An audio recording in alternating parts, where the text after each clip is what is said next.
This is the Mrs. Wolfie from our half-acre homestead saying celery, celery everywhere.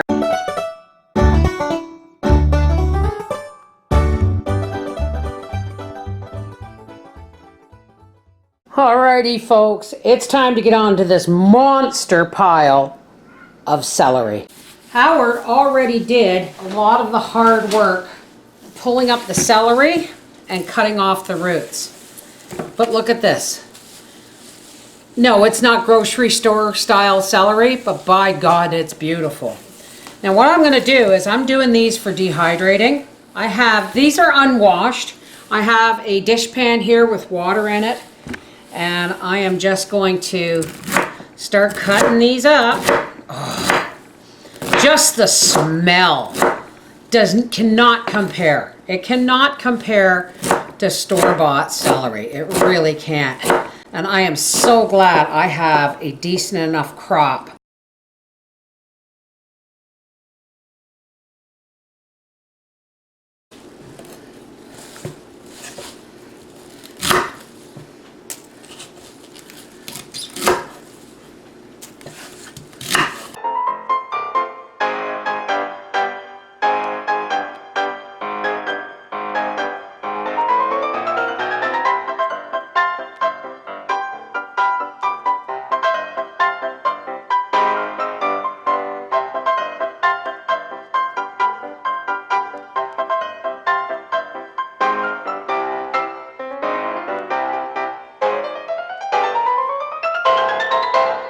Okay, I'm going to have a system going here because as you can see, I still have a lot of celery to do. I have my blanching water on, and as soon as it comes up to a boil, I will blanch as much of these as this pot will hold.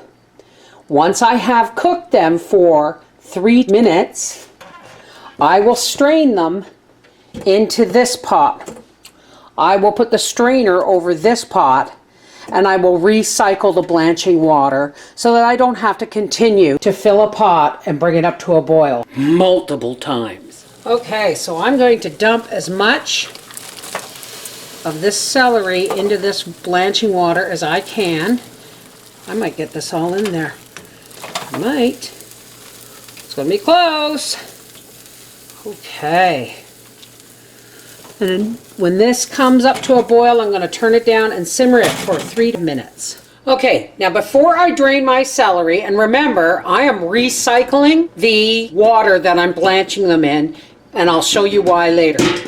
But I don't cook the celery leaves as much as you cook the celery. So all I'm going to do is when I strain my simmered celery, in here, I'm going to pour the first of the water over the top of these leaves. I have a lot of celery in there, in this pot. So first things first, let's pour some of it off.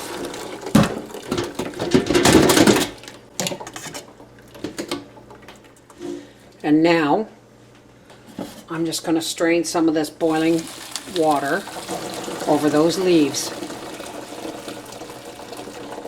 And that just gives them a flash blanch. Just set them aside.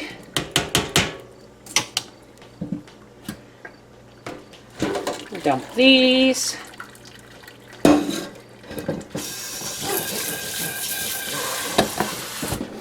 Just give this a quick swish. You don't want to add too much water. Pour that over there.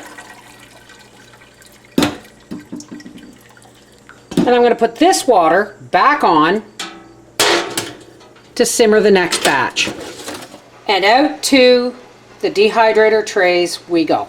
Okay, the trick to drying leaves and celery on the same dehydrator is put your leaves on the bottom. Especially if you're going to have a lot. Put your leaves on the bottom because they're going to dry first, so you want the most intense heat higher up. And I'm only putting one mesh tray on the very bottom because I'm limited to how many I have, but that will at least stop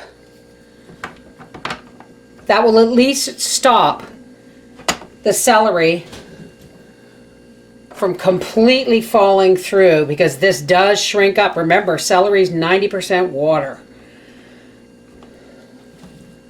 And don't be afraid to pile it a good 1/2 inch thick, because once this stuff starts to shrink, it goes pretty quick.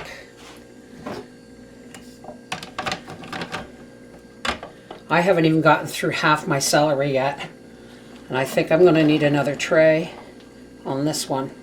So this is going to be a minimum of a 2 dehydrator job, but I'm so happy, because you know what? You can buy or sell organic celery, but why would you want to sell it when you've just grown it and you know how much love has gone into it?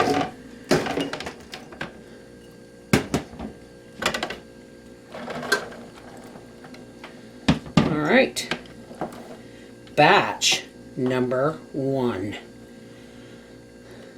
There's probably going to be 3 or 4 more. And we are going to set this on the fruit and vegetable setting of 135 and plug it in. Now, many people ask me my favorite type of dehydrator. I use the Nesco, and no, they're not paying me to do this. I have 2 Nescos. This is my original one. I have 2 Nescos. They do everything an Excalibur can do. And the only thing they don't have is a timer. And if you want to put a timer on it, go ahead and buy a block timer, plug it into your outlet, and plug your dehydrator into that. You know what? Even if you do that and you buy the timer too, it's still half the price. Okay, let's see how we've done. Gotta confess, I peeked. Now, remember how full these trays were? I'm gonna start dumping them on this parchment paper.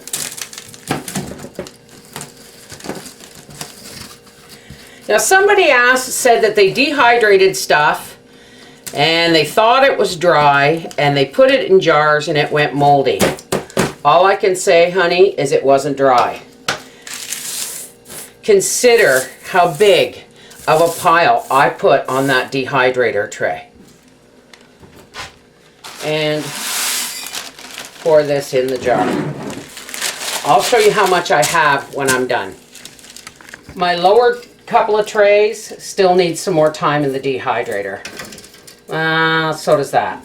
Okay, I'm going to put these back on. I'm going to put these back on this tray, and I'm going to let these go for a couple more hours, because this was the tall stack. Okay, I put that last tray back on here because these 3 trays were the bottom trays, and I didn't rotate them because I was in bed.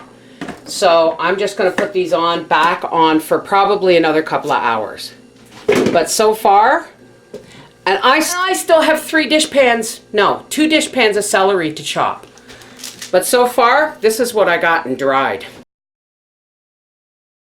Trays number 12 through 17 of celery.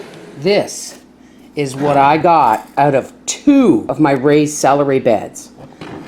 The other 2 really didn't do well, so we're going to let them grow a little bit longer and see what happens. But seriously, folks, it would have taken 5, 10, 15, almost 20 full-size heads of bunches of celery would have gone into that.